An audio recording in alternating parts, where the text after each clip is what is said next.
جب ہم عالم وصال کی شہری بنیں گے تب دیکھیں گے کہ یہ ہم سے کیسے بھاگتے ہیں، کیونکہ یہ دنیا تو بھاگنے کے لیے.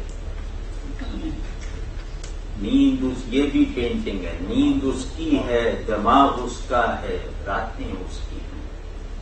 تیری زلفیں جس کے بازو پر پریشاں ہو گئیں. اچھا یہاں مجھے جو زیادہ بہتر میرے رائے میں یہ شانوں پر ہے. تیری زلفیں جس کے شانوں پر پریشاں ہوگی. شانوں میں زلف کے ساتھ ایک رعایت بھی ہے کنگھی والی، اس وجہ سے. اب آپ دیکھیے اس کو ذرا تصویر کی طرح دیکھیے اور تھوڑا سا اس کو ایک احساس بننے کی راہ دیجیے، اس کو ایک احساس بننے کا موقع دیجیے، ایک تجربہ بننے کی اوپننگ اس کو دیجیے اور آنکھوں سے یہ تصویر کی طرح دیکھیے تو یہ شعر مطلب آپ سے جدا نہیں ہوگا. نیند اس کی ہے، دماغ اس کا ہے، راتیں اس کی. تیری زلفیں جس کے شانوں پر پریشاں ہو گئیں. میں چمن میں کیا گیا گویا دبستاں کھل گیا. میں چمن میں کیا گیا گویا دبستاں کھل گیا. بلبلیں سن کر میرے نالے غزل خاں ہو گئے. میرا المیہ بلبل کے غم پر غالب آ کر اس کا نشاط بن گیا. آپ سمجھیں کتنی بڑی بات ہے کہ میں نے کائنات جمال کی روش اور روایت کو تبدیل کر دیا اپنے المیہ سے. میرا المیہ دوسروں کے نشاط کا سبب بن گیا، ان کے نشاط کا سبب بن گیا جو غم جن کا مقدر تھا. یعنی میرے المیہ میں محبوب اتنی شدت سے ظاہر ہو گیا کہ دوسروں کی شکایتوں کو دور کر دیا. آپ سمجھ رہے ہیں نا یہ کتنی بڑی چیز ہے کہ میرا فراق میرے محبوب کو اس طرح ایکسپریس کر دیتا ہے کہ لوگوں کے لیے وہی سرمایہ وصال بن جاتا ہے. اس کو سمجھیں کیسا پیراڈاکس ہے. تو وہ نگاہیں کیوں ہوئی جاتی ہیں یا رب دل کے پار، جو میری کوتاہی قسمت سے مشکاں ہو گئی. کوئی جواب ہی نہیں ہے کوتاہی قسمت کا ایسا استعمال شاید ہی ملے گا. وہ نگاہیں کیوں ہوئی جاتی ہیں یا رب دل کے پار، کہ ان نگاہوں میں ایسی تاثیر کیوں پیدا ہو گئی ہے. نگاہوں کا دل کے پار ہونا وہ مقام ہے جہاں آدمی وصال اور فراق دونوں سے بلند ہو جاتا ہے. یہ خیر یہ کہیں لمبا قصہ نہ چڑھ جائے. دوبارہ جو میری کوتاہی قسمت سے مشکاں ہو گئی، کہ میری قسمت کی کوتاہی ہے یعنی کمی ہے کہ وہ نگاہیں سکڑ کر مشکاں بن گئی. مشکاں تو سمجھتے ہی ہوں گے نا یار.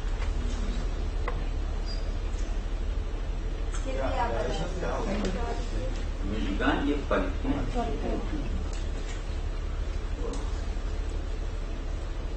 بس کے روکا میں نے اور سینے میں ابری پہ بپہ.